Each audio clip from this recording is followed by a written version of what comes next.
Charlie Kirk was shot just minutes ago, and today I sat down with one of his peers, Tim Young, one of the most unapologetic voices on social media. This was one of the most real and unfiltered conversations I've ever had on Let's Talk Local, and one I hope to continue even off the mic. The dialogue hit on various pieces of very unavoidable facts that are taking shape today, and is a must-listen for anyone who wants to expand their perspective of where we find ourselves. Thank you for tuning in and following along.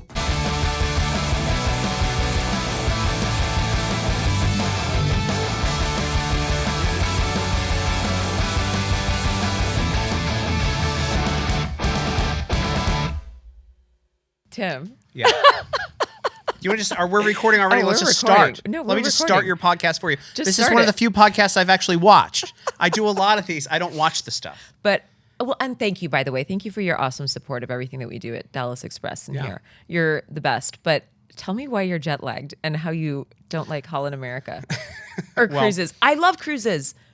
Oh no. What? I don't know what cruises you're going on. Are you going on like river cruises that are like limited to 150 people? No. I mean, we've done Seabourn. We've done nicer. You've done nicer. Yeah, See, we that's just did the thing. celebrity cruise not- line. And yes, I do the freaking buffet. We take kids. Do people know that we were talking about the buffet? No, let me tell you. Here. Just They don't know. So I had a nice cab. I was a speaker on the Media Research Center cruise. Love Media Research Center. Love it was like a conference on a cruise. Loved every aspect of it. Great people were there. The Lashes, all these people, Dana Lash and whatever, the Bozels. But it was like going to like a casting call for Cocoon or like a retirement home. Like it was like a hospice care up at the buffet. Okay. That was And, our like- first experience with the cruise line. Here we are. Yeah. See, you were telling me how great cruises are. Well, they're They're not great. They are great. Like Monty, he was just like, it looks like a freaking morgue as we were walking Correct. onto the. No, correct. That's a wise man. No, that's a wise man. No, you go and the food gets old real quick. No, it doesn't. Yes, it does. I don't know why that's your Would experience. you like one of 1,000 birthday cakes that they have out that these old people are like clamoring for? They get a plate and they put like 45, like the gluttony on these things. And I say that the as a gluttony is fat pretty- guy right now that needs to lose 40 pounds. I'm on this thing and like I'm getting up and having like smoked salmon, whatever, like salami or whatever. I'm trying to stick kind of carnivore on Yeah. this thing. All the other stuff that I tried tasted like garbage. It tasted like generic garbage, like something you would get at like a hospital cafeteria. And the people were just sad, like shuffling around, pooping their pants, like living no their one- final. I guarantee they did. And then like the good stuff, the cruise is like what you make of it, right? Yeah, So like, yeah.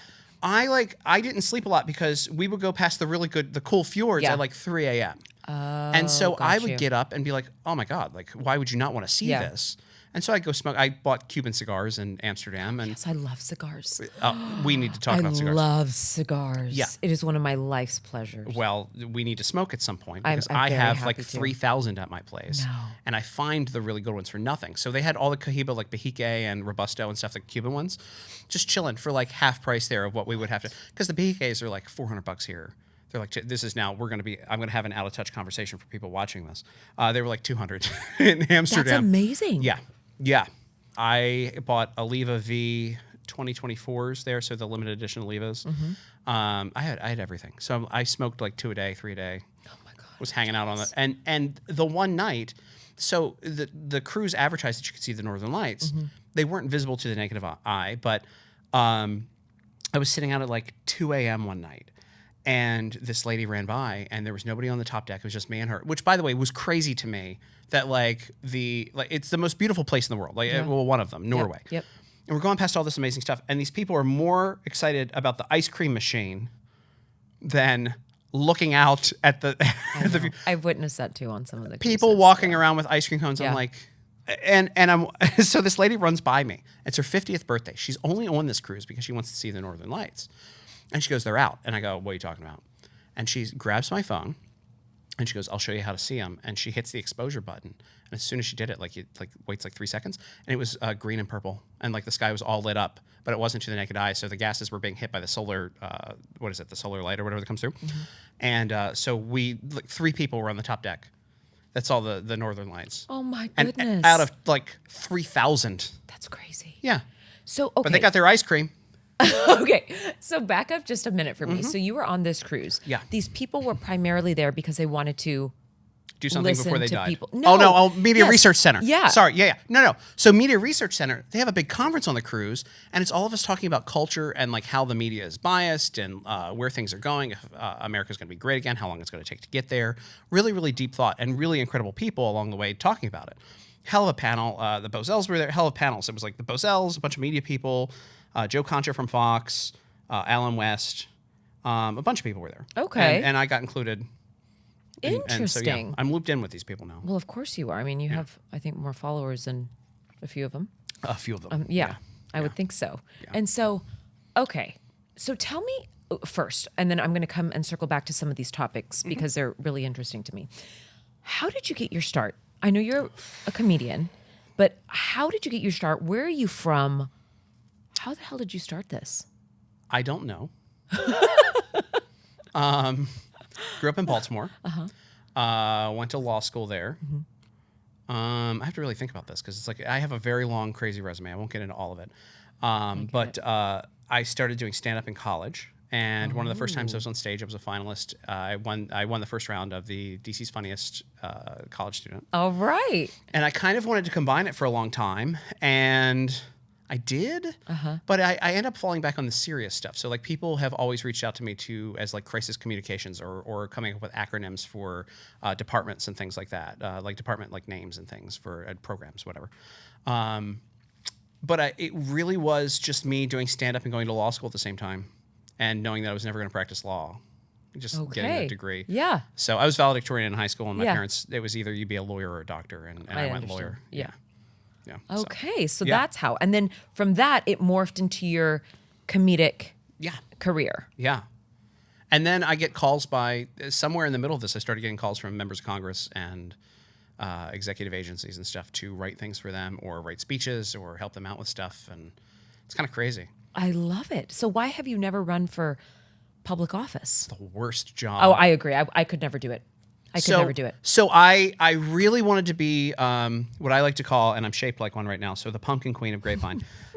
We've had the mayor there for 50 years. He's going to be there for 50 years, which is like the longest serving mayor in, I think, all of America right now. Oh, wow. Mayor I Tate. love Grapevine. I do too. That's why I live there. It's so beautiful. It's so quaint and inviting and down to earth. And 5 minutes away from DFW Airport. So I know. Actually, it encompasses 3/4 of DFW Airport. So you can just...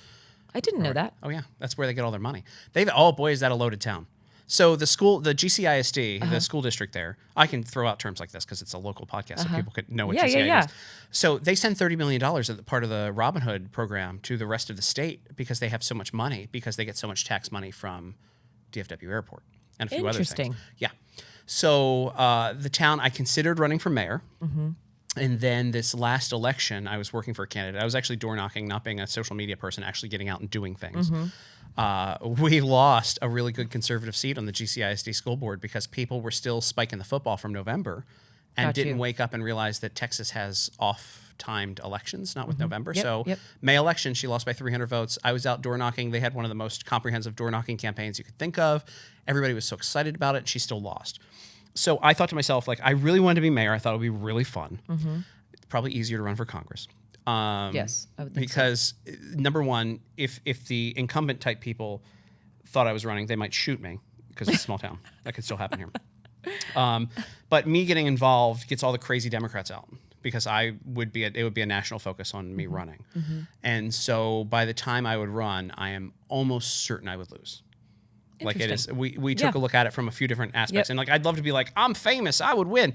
No, I think it would work the opposite, and I would lose, and it'd be a lot of effort, and I'd be giving up a lot of business stuff that's happening, and I'd rather be a talking head. Okay. Now, one of these 5 congressional seats that might open up, you might get me, but I think I have to be drunk, and the paperwork has to be thrown in front of me, and I have to sign it. You just show me like videos of Jasmine Crockett, and you go, you want to let this go? And then you show me videos of Brandon Gill having a great time reading, former tweets from PBS, the CEOs of PBS and Corporation for Public Broadcasting, all those things. He's having a great time. Absolutely. I think Brandon Gill will one day be president of the United States, and Danielle, I believe that she will be first lady. Central Casting, that family's, they are the most beautiful. Oh my gosh. It disgusts me how beautiful they are. They are And they're so lovely. They They're are. so loving and so kind. If I and looked so like that, I'd be a nightmare. God-fearing. Yeah. Like just so, they're Yeah. so wholesome. Yeah. I absolutely love them. I knew he was going to be good. I didn't know he was going to be this good. Oh yeah. So the reason we know him personally is because he went through Christian Union. So Monty's identical twin, Matt, has spent the majority of his whole life after they went through Cornell starting and forming what's called Christian Union. So it's the most prolific and largest Christian, but encompassing all denominations, all Protestants, all Catholics, you name it, at Ivy League universities. And so Brandon went through Christian Union at Princeton. And so that's why Monty's twin, was like, you guys got to meet him. He's incredible. You need to support him, blah, blah, blah, blah. So grateful we did. Yeah. He is so sound. And anyways, just... And his staff, by the way, all younger too. They're in for the know long staff, haul. These but guys I'm sure they're great. You can usually judge people based on their staff too, because a lot of times you get a lot of egos. These kids, they write letters for people and they think suddenly they're fancy and whatever. Yep. They're all the hardest working people. They're the kindest people. They're all brilliant. I mean, he's not. He does a lot of work, but he can't be, because of all the constituent work and everything else he does, the one that has to dig through and find all these garbage tweets from people. So it's his team that's coming up with it. I'm sure it was his idea.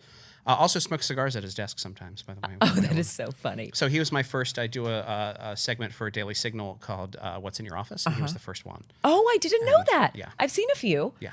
Okay, so you missed some parts of your history. So how did you get to Texas and Grapevine? So that's a great one. So I lived in D.C. when COVID hit. And my landlord, who is now Anna Paulina's chief of staff, his mother lives down here. And when COVID hit and everything was crazy, he calls me up and he goes, "Hey, my flight to Austin from D.C. was $19. And I go, "Okay, what's stopping me from going anywhere?" So I found a cover for it, which was I was working for the Washington Times, and I covered the effect of COVID on small business. And I then traveled the country for 10 months, went to 35 states and 80 cities. And Say that again? You went to 35 states and 80 cities. Yeah. I just kept traveling. That's great. We traveled a lot as well. Because you're smart. Yes. I mean, Nothing we was were in stopping him. Paris, we were in Spain. I mean, we were. But Why not? That is a crazy stat. And it cost nothing. It I know. It was amazing. Yeah. Right? So, and my favorite experience, other than finding my home, was the Mount Rushmore. So you pulled in Mount Rushmore, and obviously the park staff was laid off. Yeah. And I came around, and a lot of people were following what I was doing at the time. And the park staff go, "Hey, you can just go park up in our spaces up by the closest you can get to Mount Rushmore, to the monument." And so I pulled up there and just wandered through there, and then across the street from there, across the street, is Custer State Park, which was designed, I think it was like a Depression era project, where it was designed to go up and they drilled kind of tunnels in the mountains that all faced Mount Rushmore. And you go through there and they have a whole herd of bison and all sorts of wildlife and stuff. I was the one person in the park that day. And so I was driving around. I don't even know how long I spent there. One of the most beautiful places in America. And bison just wandering around, mountain goats just wandering around, or goats, whatever they are. I don't know what type of goats they were. I'm not an animal guy. And it was just me and God going up through the mountains. It was such an incredible day. That's amazing. But I ended up here because my friend who lives in Southlake had an extra room. And she said, "The hell if you're going to go back and live in the prison of D.C. during COVID." She's like, "This will be your home base." I went to law school with her at University of Baltimore.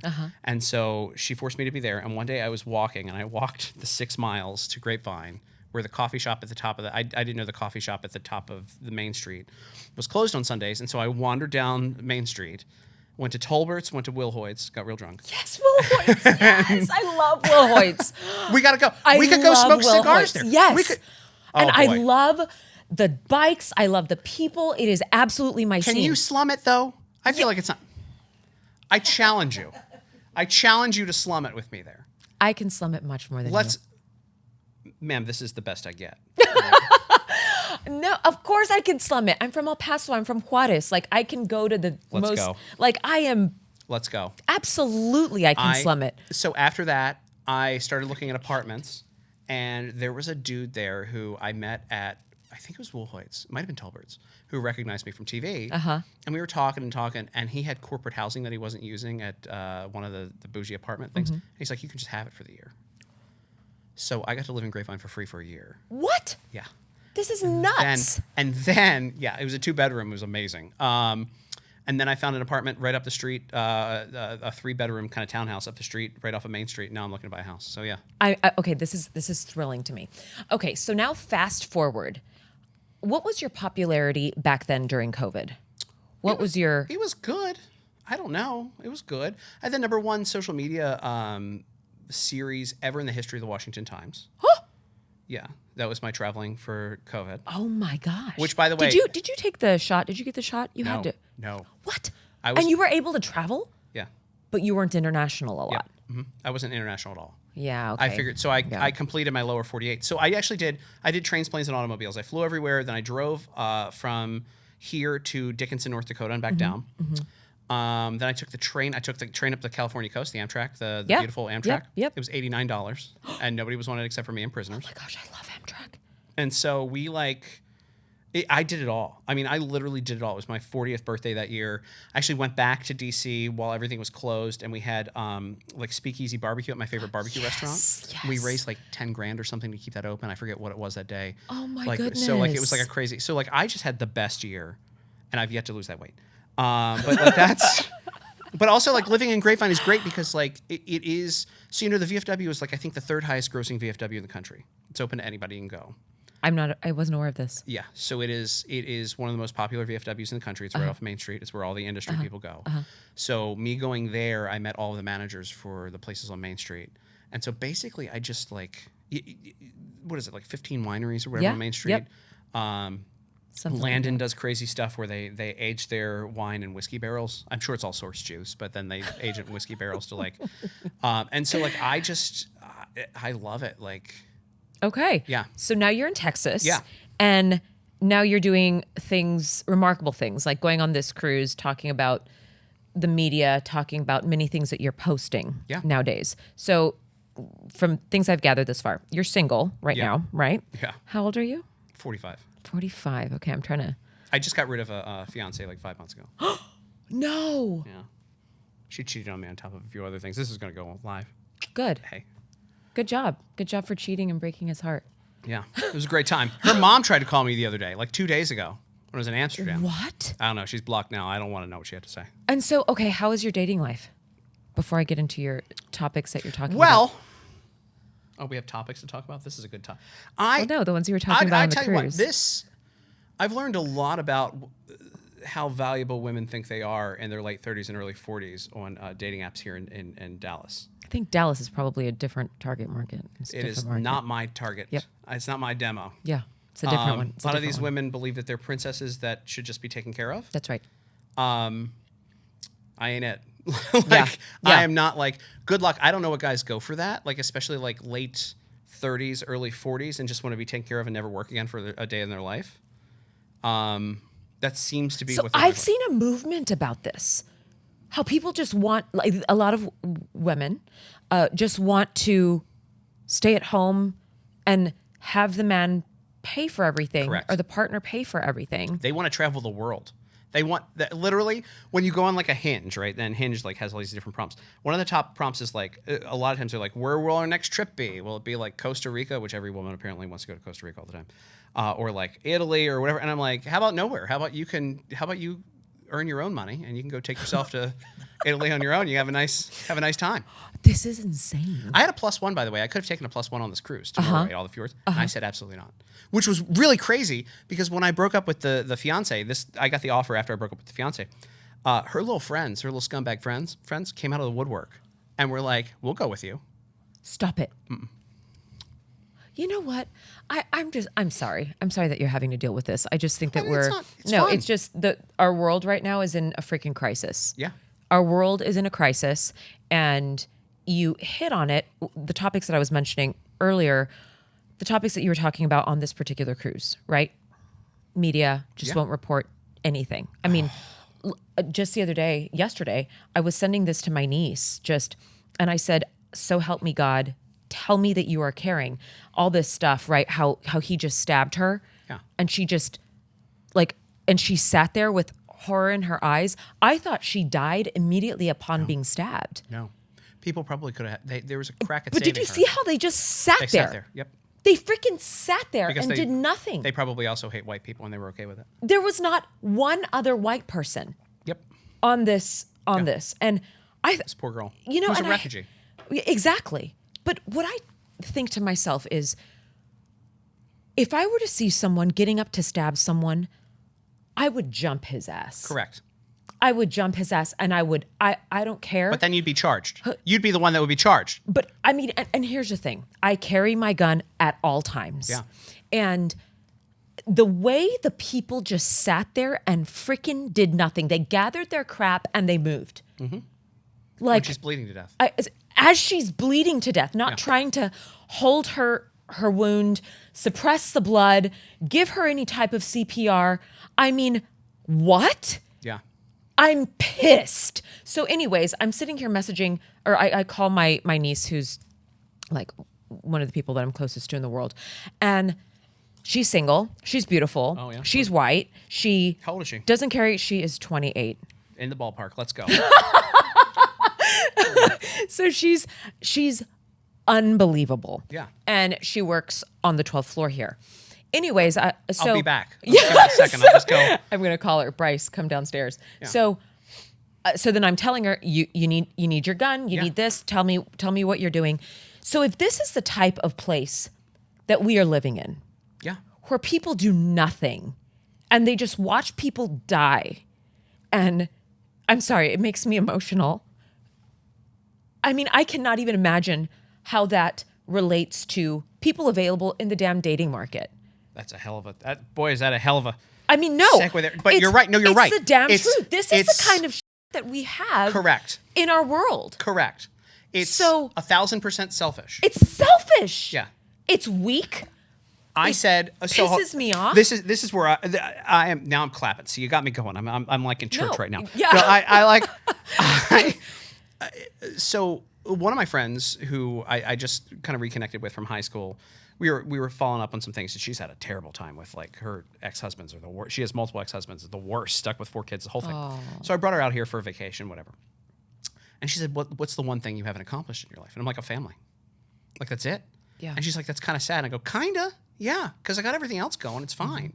But, like, when you take a look at the options that are out there and how selfish women are, and, like, where there are going to be a lot of, like, 10 years from now, there's going to be a wake up for a lot of these women. But it's very clear that it is their fault. Yeah. And I think feminism is a big part of that, is a big failure in that. Like, I like to say that I'm a 9-to-5 feminist. I just want people to not be sexually harassed at work. That's fine. You know, Yeah. like just go to work and be safe and be equal. That's Yes. fine. Achieve what you want to achieve, the end. But when you go beyond that, it's like, okay, all right, enough. You get what you get here. No,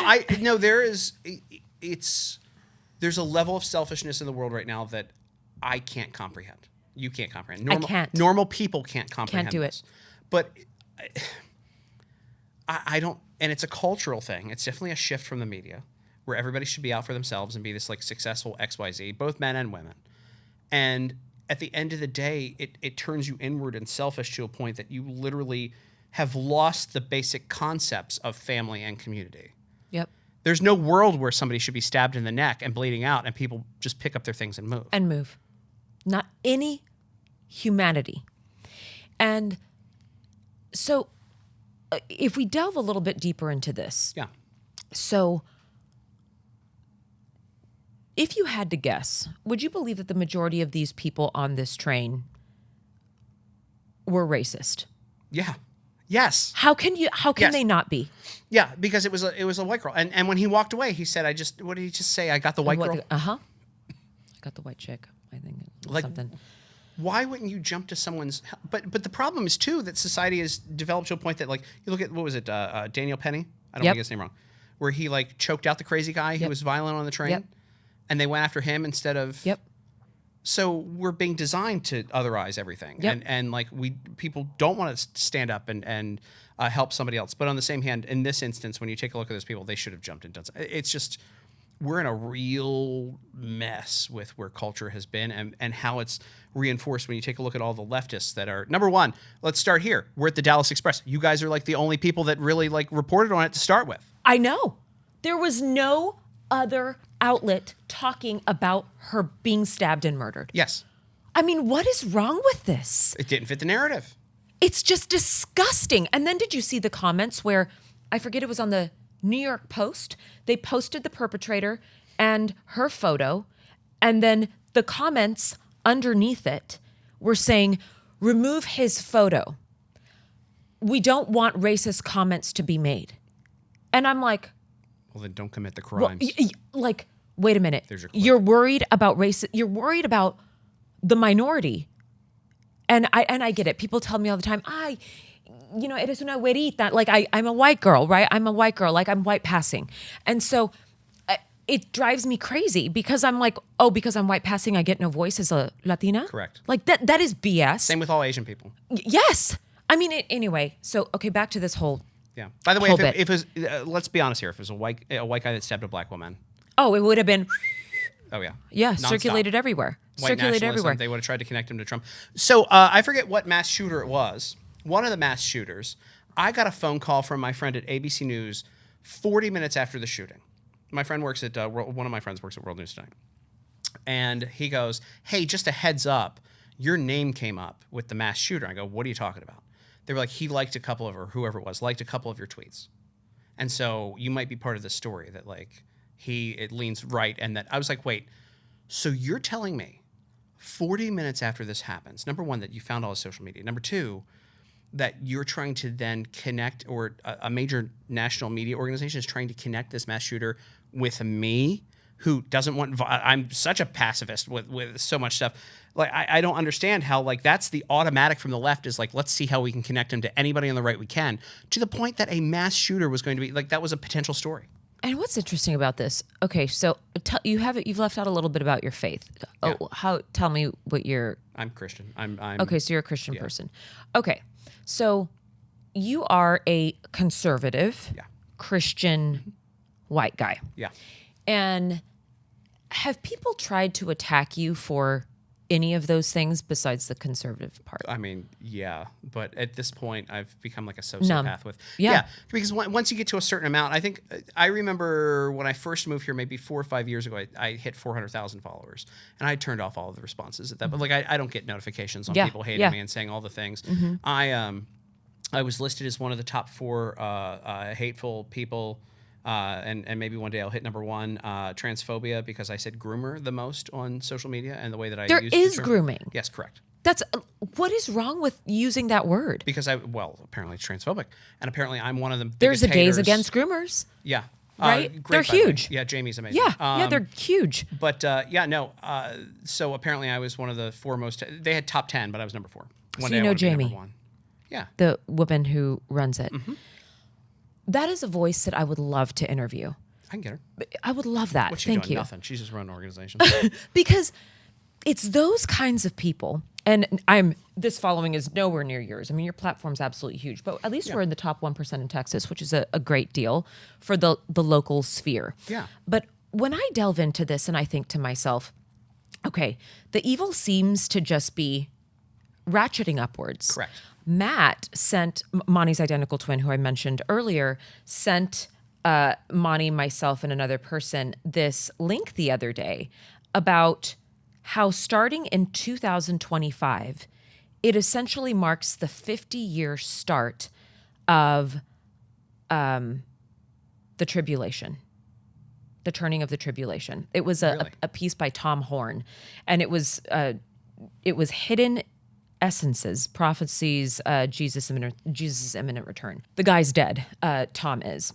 And because I thought to myself, gosh, I would love to speak to this man. Yeah. Because men like him, men like Matt, who spend their whole lives learning, right? It's like Monty's brilliance, only learning about everything relating to scripture. And I mean all holy books he has read, everything. He is one of the most knowledgeable people that I know with respect to Christianity and other religions as well. So he's someone I trust. If in fact, just go with me down this hole, we are at the start of a 50-year hellish period of time, things are kind of tracking. Yeah. Like the evil ratcheting upwards, AI, which I believe is going to be used at some point to track Christians and prevent people from spending, and it's going to be absolute. They've tried it already. Yeah, they've tested it. They've absolutely tested it. So I believe AI will be used to, to cause suffering in that respect. Yeah. And I don't want to be a fearmonger, We but saw how quickly I was like, no. That's okay. gonna happen. Yeah, no. So this is all kind of tracking. Yeah. And so my mindset has shifted a lot these days. Like this morning, I was woken up by 5 Highland Park cops in my bedroom, guns facing forward because there was a masked man on our property. And so I'm like, yeah, it's a Wednesday, but very, it's fine. Yeah. And so it was kind of a Wednesday morning, just from that perspective, because then you start having the conversations with yourself. Oh, you think you're safe in Highland Park? Oh, yeah, there's a masked man on your property. Oh, guns pointed at me. That's how quickly I can die. These wonderful 5 policemen. But this is getting real really fast. Mm-hmm. I mean, it's getting real very quickly. What say you with respect to your platform? And let's just say we are in this 50-year period of evil ratcheting upwards. And, people like you, people like me, I am really trying not to divide people, to further that division in the world. But it's kind of hard when you see a man stabbing a woman, other people just standing there, moving their and leaving to another part of the train. Okay, I am livid about this. How do you want your platform to help educate people about what we could potentially be facing? I think just in general, my voice is very unique in that I'm funny most of the time, not when we have serious conversations. But I'm able to translate and inform people. I'm able to translate heavier issues. Yeah. And inform people at a level that I don't think they get on You a do it regular brilliantly. basis. Yeah. And it's just become kind of like second nature to me. It's strange. I didn't tweet that much when I was in Europe, obviously, for the past couple of days. But there are members of Congress who come to me for advice, and their staff, and it's just been kind of where I am. Is I realize the level of intellect that I have. That's right. And it's a being able to blessing. share it. Yep. I just think that so I dropped out of a doctoral program at one point. I have a law degree. I Yep. went all but one course and the dissertation. I couldn't stand it anymore. Also, I was making real money. But there is a division, and there's an academic division. Like most normal human beings are smarter than people who go through doctoral programs. I could not agree more with that statement. And me having, and a lot of people I don't even talk about my education. My diplomas are in my bathroom. I put Or them actually. your IQ speaks for itself, just in your humor, in your execution alone. But I think sometimes it takes other smart people to recognize it. Yeah. But yeah, your brilliance is innate. Thank you. That means a lot. No, but you plan to use it. It's to translate complex things and empower other people. And that was one of the big things I did when I used to work at SiriusXM. I always said the only difference between me and the people out in the world is that I have a microphone in front of me. And granted, I could fill time with lots of words. But everyone is the same level, and they need to realize that they're on the same level and same intellect as, and probably smarter than most members of Congress. Then now this cabinet's really great, but like that last cabinet under Biden, smarter than most of those people. Like the authority, the authority is imaginary. We put people in these positions in our minds when we shouldn't. And I think getting people to realize that they're no better than the people who they perceive to be in charge is a big part of what I want to do. And I think that helps in the long run. Do you plan to use your platform at all to showcase opportunities to, I guess, not rope people in, but kind of show people the spiritual side of what we might be facing? Yeah, look, that's something I haven't really started to touch on because I tell, as I say, I tell more jokes than anything else when it comes to other things. And so my aspect is more pedestrian and stays out of religion, although when you push me, I really start talking about it more and more, and I talk about my faith a lot. Interesting. I like to kind of keep it generic because I think you can flip more people when you realize, You can. oh, that guy is a Christian instead of You me can. putting it out front. And also, I think there's something to the whole praying in front of people and bragging in public about your faith, which I understand that like a lot of people don't do, but there's something about saying, like people who like brag about like, I don't know. It's just a thin line for me. It's like telling a racist joke. Boy, this is a weird comparison, but it's like telling a racist joke. If it's not funny, I'm following. It's racist. Yeah. If you talk about your faith and it's a little preachy, a little too much, it's almost like God's going to be like, "What are you doing, man? Like, what is this?" Yep. So I let my good works speak for themselves. A lot of times, people don't even realize what I've done. Like I go and work. It's when I'm out in the real world, when I'm not on social media, where I think I'm doing the most on that aspect. And what does that look like? What does your work outside of social media look like? I do a lot of charity stuff, and I do a lot. You of do? Oh yeah. Which charities are you supporting? I'm not going to talk about that. I talk about people who need help individually. No, okay. So is it like prostitutes? Is it homeless people? Is it? I haven't paid for a prostitute ever, but I learned. I came face to face with that in Amsterdam. No, it's when people are in need and I find out about it, I go and help them. Got you. And I go help them very significantly. So, got you. But as far as like charities go, they get their money, they're fine. A lot No. I get. I just didn't know if there was a particular also, cause that stood out charities. to you. Most of the time, like I know the social justice industrial complex that I've talked about a lot. Yeah. So like it's once you've solved the problem, you got to find other problems to solve so you can keep everybody employed at the charity. Yeah. And Have you read Gad Saad's book? No. Okay. Yeah, anyway, he's exceptional. Toggling over a bit, because I'm with you on all of these issues. I didn't know if you were Jewish. I didn't know, By the way, I like that your first go-to was, do you help prostitutes? Well, no. I mean, because a lot of women who've been abused domestically is something that is very... I have helped people in that instance. Yeah. It's something that's important to me. Yeah, there are some folks. So I grew up in very, very poor Baltimore. And there are a lot of folks who have had a lot of like I honestly, to this day, grace of God, I got out of there. Me too. I was one of 13 people who went to university from my high school, and so like it was just it's wild to see the path that everyone else went on. Mm-hmm. I missed my 25th high school reunion because I was speaking at Yale. Right, so that's such a weird flex, and I didn't tell anybody. I just didn't show up, but like. Because it just felt like a brag. If I was of course. I'm just going to do it on a podcast everybody sees. But but it's just I've been given so many opportunities, and I just like when I see the people who need the help, I just do it. Like it comes second nature to me. I can see that in you. And the interesting part is that I notice a little bit of a disparity, like between who I'm sitting with right now and then who I see online. Very different. And so it's crazy because just like Alex Stein, I thought, oh my gosh, he's totally different. I mean, clearly, you're a little bit different than Alex Stein. Just, yeah. Wait. But I don't need him trolling me outside of my house, so we won't say anything negative. You do things in such an igniting way that it's not as inflammatory, but it is still igniting. Yes. But also, sorry, go ahead. No, yeah, go. But also, like my character too, it wouldn't be a stretch if I became a member of Congress. Yeah. And I'd be a very serious member of Congress. That's right. And so, like, there's this. It's the intellectual side of it, and that does shine through all my work.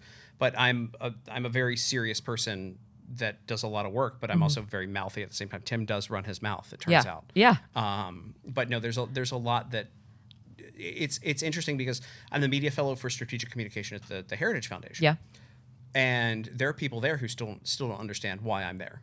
Like Kevin Roberts, who runs it, amazing. Yeah. A lot of the comms people, like the higher they get it. Like the VPs, and like my buddy who's been on my podcast a bunch, EJ Antoni, who's probably going to be now the new commissioner.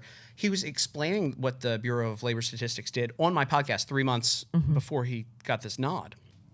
And so there's a large group of people who get it, and then there's people who like just don't, because there aren't other characters like me in the industry. There are comics, there are people who are unserious, but then there's me who's like mouthy and then can turn around and write a white paper on whatever. Yep. And so I'm in a very unique just by myself space, and that became even more evident like when I did the Media Research Center cruise. I love talking about myself. Boy, have you really kicked off my ego here.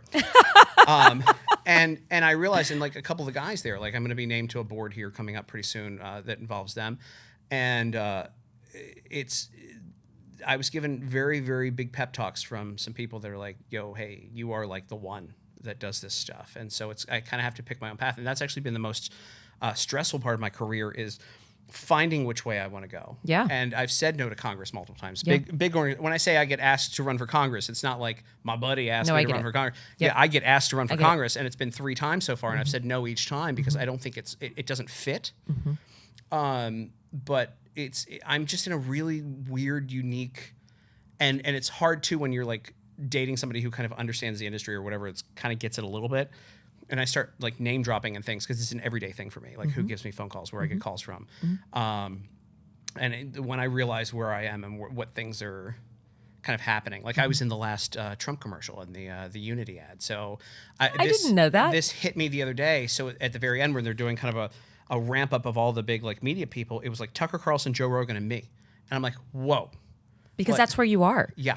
But and it just doesn't hit though because I tweet from my toilet and I'm suddenly in a celebrity feud with Cardi B, which happened once. Yeah. I don't think about it, and also I kind of blend in, and that's another thing too. Is like when I go out, I don't like to say like, hey, I don't peacock at all. I always that's money. I love it. Yeah, and like you blend into Jeans. a corner, and when it's time to talk, it's time to talk, and you put on the show, and then you go home. Yeah. And that's just where I want to be, and it's a great place to be. Also, I don't get stalked as much, and I don't get the police at my place because I have such a generic name. There's a lot of Tim Youngs. There are a lot of Tim Youngs. There are. But no, I really like the aspect of I say that I'm pretentious about not being pretentious, being able to blend into a crowd and just kind of be me. So yeah, it's just a weird spot to be in. It really is because, like I was explaining to Shannon, just like I stated earlier, I didn't know what to expect. Yeah. With the person that I'm sitting across with because of the inflammatory parts of your public persona. But you are a really grounded, awesome human. Thank you. It's refreshing. How have you always been conservative, or have Yes. you always? Always. Your whole life. In preschool, I voted for Ronald Reagan at 3 in our preschool election. We had little pictures of Reagan. Yeah, and I voted for Reagan. So from OG, and so my parents, we grew up poor in Baltimore and Christian, and they taught me what made me conservative back in the day was literally, you want to get somewhere, it's personal responsibility. Yeah. And that's literally it. That's what I've based everything off of, and I've turned into a hell of a workhorse since that point. And I understand. Yeah. I have not always been conservative. I was one of the most outspoken Democratic persons, especially being raised in El Paso. Yeah. And my parents were staunch Democrats. And it's been a unique upbringing for me. And like you, I'm a former bond trader. I've, graduated top of my class, like all the things, but it's not, I want to say it was business school when I really realized just, the whole of what people are predisposed to, especially from a young age, what that looks like. And because I've always been a workhorse, a workaholic, sadly, it to a fault that I've really had to combat certain things with respect to it. But now I've always called myself a moderate. And Monty has just been telling me for a long time, you are not a moderate. yeah. You are not a moderate. You were probably a moderate 20 years ago. Yes. Where I would have been a moderate 20 years ago. Yes. Yeah. And now, because I'm sitting here willing to talk about certain things, like saying absolutely not, you will not inject children to, try and change their sex. Yeah. Absolutely not. That is wrong. I believe that those people are. It's also a minority and also big pharma, a minority and big pharma that are into that. Of course. And that's why the media is so into it, is because big pharma is still paying all the bills. They're very easy hills to die on this in this instance now, in this generation where we are. Again, like if you want to talk about the end times, it's like they're coming for your kids. Okay, what else do you need? Yeah. What else is left? So yeah. And do you think that you'll have the most success do you experience a lot of success? Yeah. With respect to Not helping helping people see things from a conservative point of view if they were once or are still left-leaning? I saw it. I think that people are waking up to things now. My problem is that now on the right we have extreme people who are infecting society with. Absolutely. So like we started this by saying I was a 9-to-5 feminist, right? I just want people to be equal. Like it ain't deep. I don't want guys, grabbing ass in offices, and I want women to have equal opportunities. Yeah. That's fine. Yep. But now there's like this movement of like the Tate kind of movement where it's like women need to be objectified and just be like basically sex slaves, because that seems to be his industry as well. Just like pushing this narrative that women are like should be subservient and like be like, if you choose to be a homemaker, that's fine. But like, it seems like these people who push family values really just want to have sex with a lot of women and objectify them at the same time. It's such a weird shift, and like it's such a weird, almost like hateful shift, and that's what you get when you have a pendulum that goes back and forth. Just 90% of America, 90% of the world. Well, no, I can't say the world after I went to Europe. They are crazy leftists. 90% of America, I think, are just kind of in this middle, like, leave me alone. I don't care. I just don't want atrocities to happen. I want everybody to kind of be in the same boat. And then you have the extremes here and the extremes here. And right now we're hearing more from the right extreme because we just won the last election. And that may end up costing us, who knows, in the midterms, because they're getting louder and louder with their voices. The anti-Semitism is going crazy, which is wild to me, by the way. Like, I can't believe, like, why do Jews keep getting blamed for everything? Doesn't make any sense to me. It was written. It was written. Yeah. It's supposed to be this way, unfortunately. By the way, weirdest souvenir I got in Copenhagen, Amsterdam. So Amsterdam is known for Bols liquor, BOLS, and it's usually junk liquor that's all different colors. I mean, it's been around for like 500 years. I've never heard of it. It's their like national liquor. It's a liqueur that's like flavored. Okay. And so when you're on KLM Airlines, they do different houses in Amsterdam, like little ceramic houses with like a shot of the liquor in it. My souvenir I picked up because I couldn't believe they made this. When you're sitting in first class on a flight from Amsterdam and you're like, I want a nice drink. Can you get me the collectible decanter? And it's the Anne Frank house. Oh! Like, I just don't... There's a lot, they have like hundreds, they have like 100, 150 different ones. But like, I don't think, hey, I need a collectible beverage. Can it come in the house where a little girl hid for her life for 2 years and eventually got picked up by the Nazis? That's going to be a great beverage. Like, it's just such a weird, I understand what they're doing. I do too. But such a misfire. Yeah. And so I had to get that. Yeah.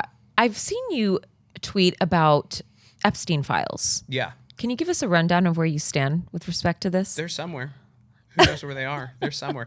Thank God someone at the White House didn't like me enough to make sure I wasn't on the list for the first group of influencers that went through there. When they gave them the empty binders and everybody looked like a jackass coming out with an empty binder and saying they had something. Number one, if you're one of those people and you go to the White House, do you think to yourself, hey, why am I being given the critical evidence in a binder of the most disgusting, nefarious case in probably modern world history? Like, why me? I tweet memes. Why am I getting this? Like, none of them thought, hey, let's ask a few questions before I walk out with a binder. And then they look like goofs. I don't want to swear too much on your podcast. They look like goofs coming out. I almost said the F word. Dancing with these binders like fools. And then to come to find out there was nothing in it. And also, we still don't know who was actually behind this. A lot of fingers went a lot of directions, and I've heard a lot of finger pointing behind the scenes of who that was.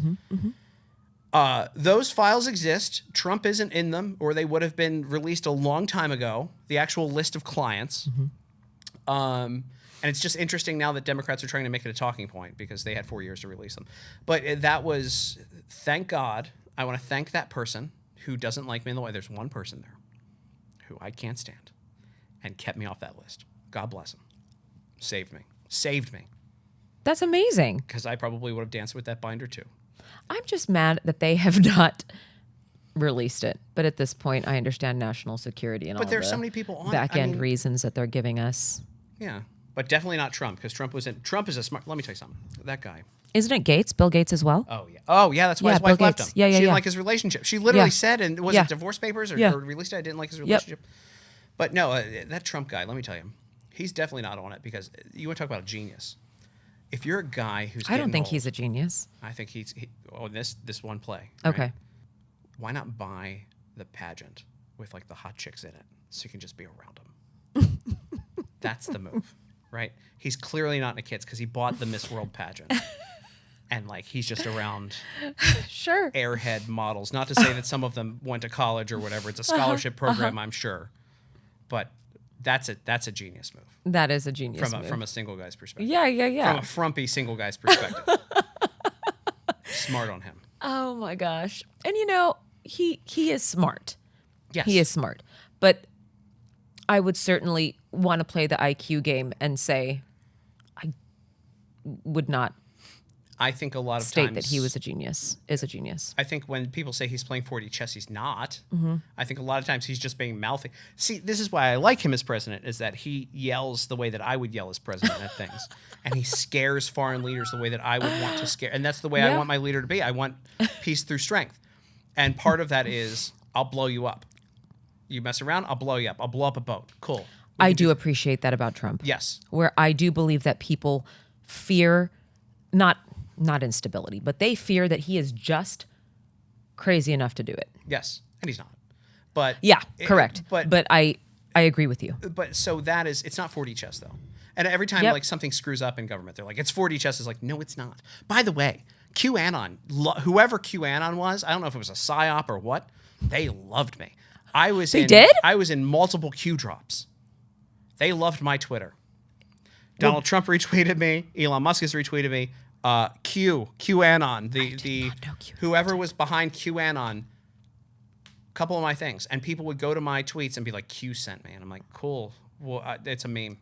But like, you know what's interesting about this? I do believe that the person who was behind it was someone really smart. Yes, really bright. Only because you see how it was executed, and there was a lot of brilliance behind that. Yeah, but these people that you're referencing. Yeah, they're all bright people. I feel like people tend to just flock with also, similar if you have a lot of time on your hands, you can connect a lot of dots. Yes. That's yes, and I that's don't have the time for that. No, I do agree with you. A lot of times, by the way, the answer is always, it's not complex. It's always just face value, and stupidity is usually the two. Like when people are like, "Oh, the government did that because," or XYZ happened because, it's like, nah, it's because they screwed up. There's never a nefarious. Every time someone comes to me with some deep question about like, why did this happen, XYZ, what, and it's like, and they're trying to connect dots. I'm like, no, it just sounds like there was an idiot there. Because you've gotten to meet a lot of these people. I've gotten to meet a lot of these people. If they were nefarious and evil, number one, I would have probably been offered an invite to the club, and taken it. Illuminati, if you're out there, hey, I'm in. But it's just the answer is always stupidity, and like the best example of how our government works that's been on any kind of media is Veep. I don't know if you've ever seen Veep with Julia Louis-Dreyfus. That's Veep. Exactly how government works. Oh, I believe that. When she picked the vice president, that at the end, I believe it. mess. I know it. Yeah. Yes, Yeah. absolutely. Yep. Where are you traveling to in the upcoming months? And what are you doing? Like, talk to me about what your calendar looks like. It's insane. I understand.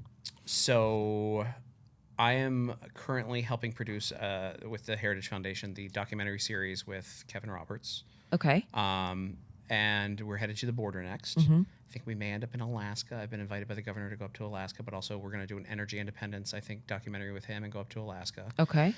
For me personally, we're digging around because I've wanted to do my travel show for a little while, and I'm working with an Emmy Award-winning producer, and we're going to work on that and see just kind of where it may take us, because I would like to redo kind of what I did during COVID, but with members of Congress in their home districts. And so that's a thing. I'm probably going to pitch you guys on a podcast expansion that I'm going to work with, because MRC wants to do some podcast stuff with me. I think I'm saying that on camera right now, and it was just kind of mentioned to me as we were exiting the cruise. But my podcast, I turn on the camera at home in my podcast, and it does well, but I think there's a few things I could do to make it a lot bigger.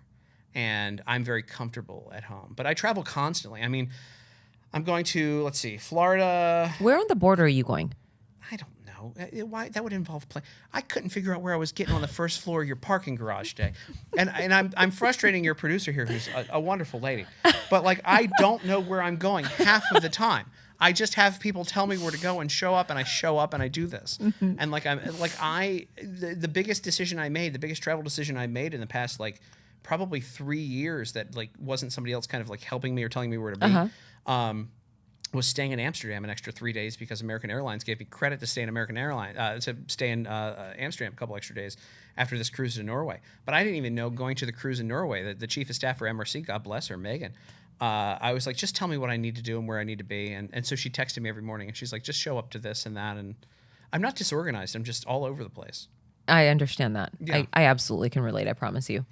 Okay, so you have a lot of travel, but tell me really quickly what you're doing on the border again. I'm so interested about this. I am helping Kevin Roberts, who's the president of the Heritage Foundation. Mm-hmm. He has started doing specials, and our first special that we taped with a great team.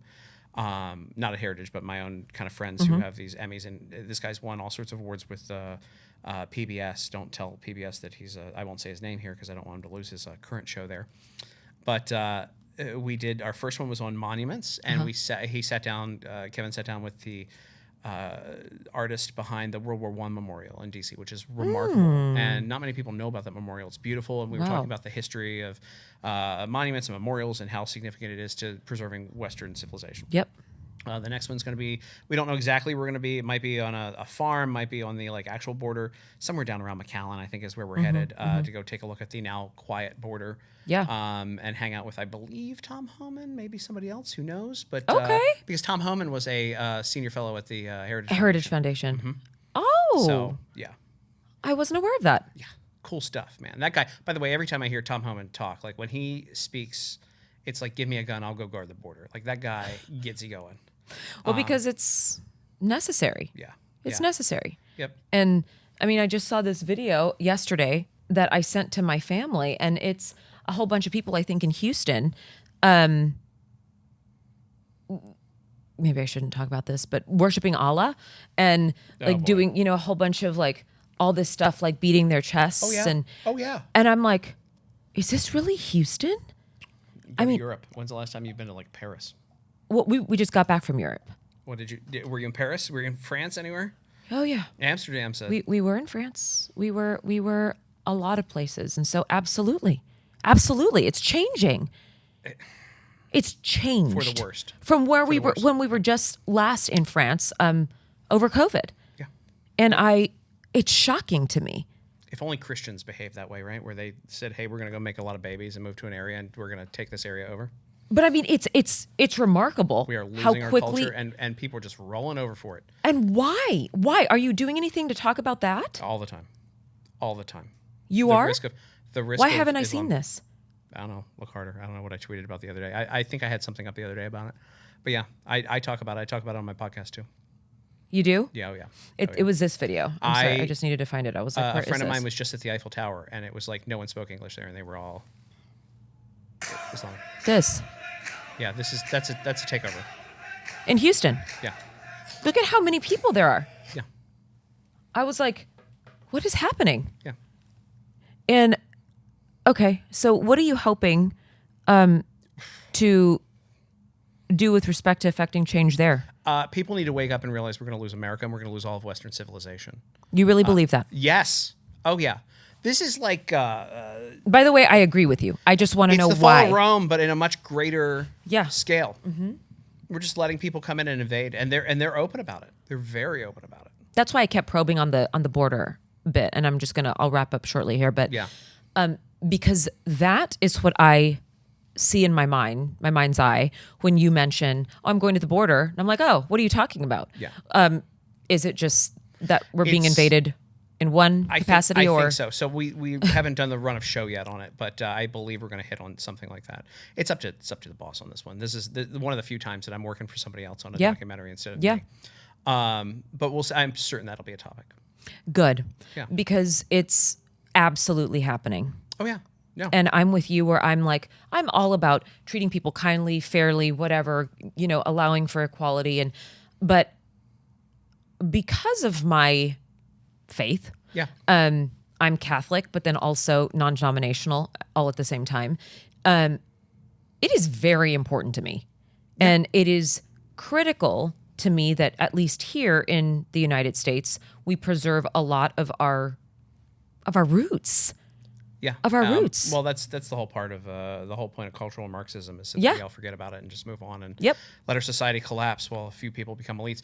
Yeah, no, it's scary. It's scary to see where things are going. It's terrifying. Yeah. No, like I said, I had a friend literally was at the Eiffel Tower 2 days ago. The time difference has really gotten me. I don't even want to go to Paris ever again. I would not. And I she refuse. said she was scared. She was with her family. I refuse. And she said it was actually scary.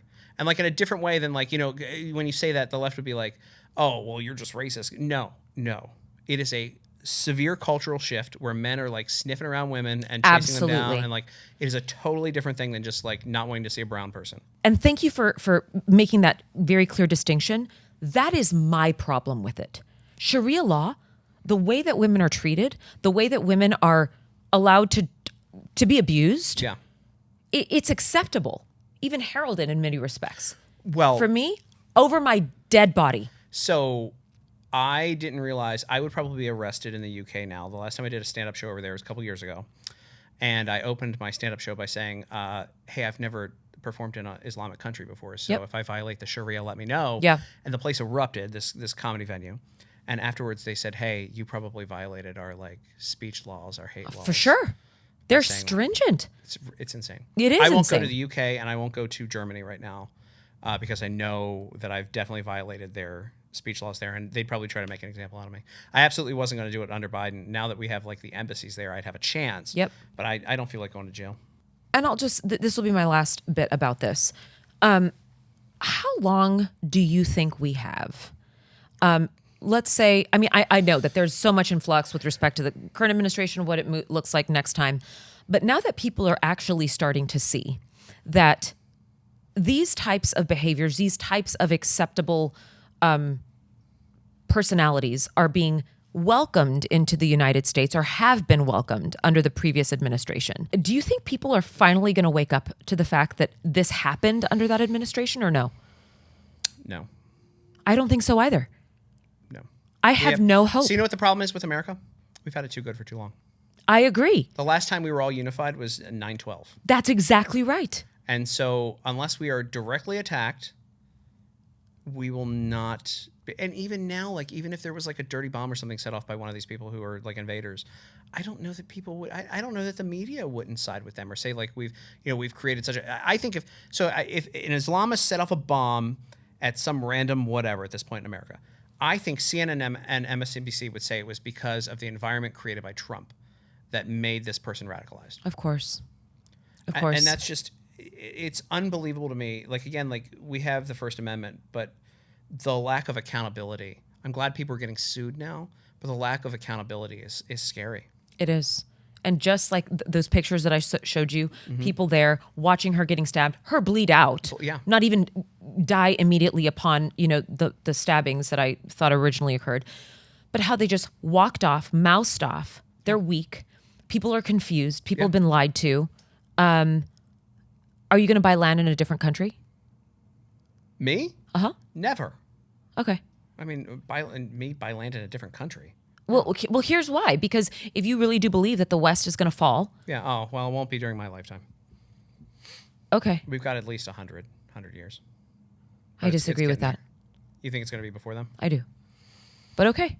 That's it. Well, that's what I wanted to hear from you. I can just go to West Texas and have a nice little ranch by myself and hang out there, have some Shetland cows or something because they're adorable and you can make YouTube money off of that. Okay. All right. I've got a backup plan. Can I just invite you to our ranch? I need to see more of you. I like you. You were definitely not what I expected to be sitting with today. I really thought I was going to be didn't you? Somewhat. Yeah. But it's okay. I can be. Because I want to mention a name, but it's because you were hanging out with other people who say that they're comics and they behave a little differently. Mention it. No, I'm not going to. Do you see how I'm like? Like I said, I don't want to be trolled outside of my house. It's bad enough. And you shouldn't be. Yeah. And you shouldn't be. Yeah. But I'm just grateful to you for coming on here and for speaking candidly with me about a bunch of different We things. could go for hours. I know we keep could. going. I know there's we just- could. I like the sound of my own voice once in a while. Today I'm real warmed up to it. But it's what's interesting about you is that, again, I knew I was going to be sitting with someone bright, someone capable who could jump around and speak about many different things, which I very much appreciate in a person. But you are kind. You have a kindness about you too. And Don't tell anybody. but I really hope to see more of you on bigger stages. I wish you knew people who could do that, but yeah. No, but I No. wish I want to. So you know what my problem is so my I parents want more taught of me, this. My parents taught me to be insecure and hate myself, and so there's a lot of my social posts and stuff you won't see my face on. All these people are out there like, man, if I had the ego of some of these, I would be so much further along. But I have a lot of I'm pretentious about not being pretentious. I'm humble about not being humble. I know what I can do, and I'm like, I don't want to see my face, or I like see somebody else who's done the commentary, and I'm like, I don't want to I don't want to, it's just you see like the obnoxious stuff, and you're like, I'm just tired of it today. Mm-hmm. And so I can turn off my cameras and go, drink at the VFW. I'm really really all I'm here for is to be the evangelist for the Grapevine VFW. So that's just, we'll go to Wilhoite's, but we have to go to Wilhoite's. I'm going to drag you there, and you're going to be like, why am I here? And I'm like, I don't hey, think I've you can ever smoke. been to the VFW. I mean, it's a townie bar. I'm a townie in Grapevine. It's a townie bar. Like Wilhoite's is the place to be. Is it Wilhoite's or Wilhoite? Wilhoite's. Because there's Hoyts. a law firm that says Wilhoite. No, it's Wilhoite's. That's what I thought. Okay, so we are going to do a follow-up to this. Yeah. You and I have to go to Wilhoite's. Yeah. Not I Wilhoite's. can't wait to see that. We're going. Okay.